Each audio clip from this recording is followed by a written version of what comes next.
A strictly verbal format has clinical limitations. Natalie Rogers observed that even in groups built on profound trust, emotional energy frequently reaches a plateau. Participants can intellectually describe their experiences, but the purely cognitive conversation leaves the physical body and the unexpressed trauma stored within it largely untouched. To address this, Natalie Rogers developed a framework that synthesized her parents' distinct approaches into a new modality, Person-Centered Expressive Arts Therapy. Her approach synthesized two parental axioms.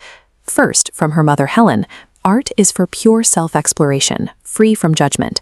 Second, from her father Carl, constructive change requires non-judgmental empathy. Merging creative freedom with psychological safety created a tool to access emotions words couldn't reach. As a young clinician, Natalie observed that while traumatized children used play to process complex emotions, adults often lost this ability. They developed what she called character armoring, physical and psychological contractions serving as a defense against painful memories. In her father's encounter groups, Natalie observed this armoring.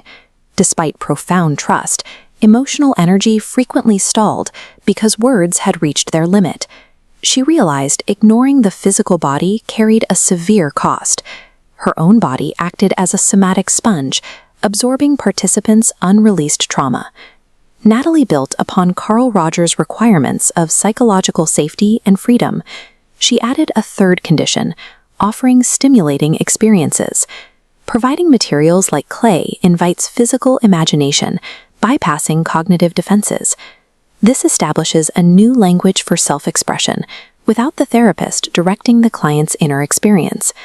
Severe trauma often leads to dissociation, a state where individuals become disconnected from their physical selves.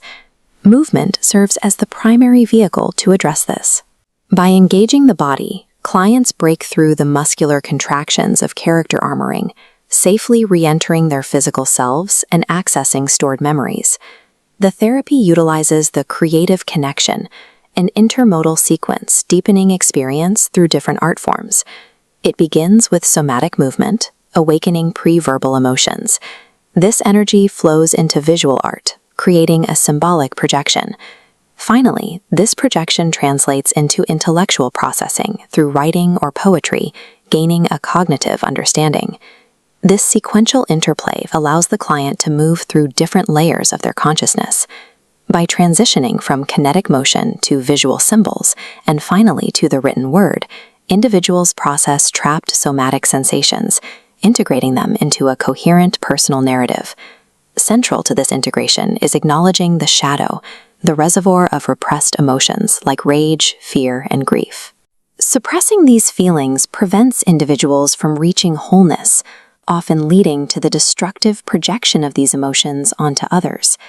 PCEAT requires constructively channeling this shadow energy through the arts. Rather than burying negative emotions, clients are invited to paint their despair, transmuting intense energy. This work is governed by a strict boundary.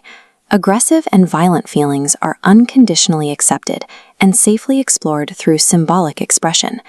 However, actual aggressive behaviors are never acceptable. This clear distinction ensures a safe environment for both client and community. By expressing these impulses within a symbolic field of play, clients achieve a safe enactment of their trauma, allowing them to digest and integrate difficult emotions without causing real-world harm. The interpretation of art in PCEAT follows a foundational rule: process over product. The aesthetic value of the work is secondary to the psychological movement that occurred during its creation. The therapist acts strictly as a companion. Diagnosing or interpreting the artwork strips the client's autonomy and interferes with their meaning-making process. Instead, the therapist uses open-ended prompts, inviting the client to dialogue with the image or give it a title. This non-directive approach bypasses linguistic barriers to adapt globally. A Korean-American client terrified to speak about family deaths remained silent.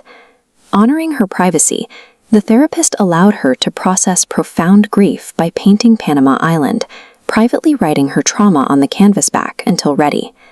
This clinical work operates on the principle: What is deeply personal is universal. When individuals process pain and grief through the arts, it often leads to spontaneous group joy and connection. By acknowledging the commonality of human emotion, the concept of the other is diminished. Natalie Rogers applied this framework far beyond the clinic, using PCEAT to facilitate cross-cultural communication and global peace initiatives, training practitioners in Europe, Russia, Japan, and beyond. Natalie Rogers is recognized as a foundational figure in the field, establishing a legacy that honors the intuitive and creative abilities of the human spirit.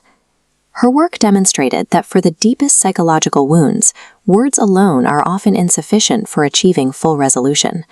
Combining strict psychological safety with this somatic imagination provides a practical framework for addressing humanity's most difficult emotions.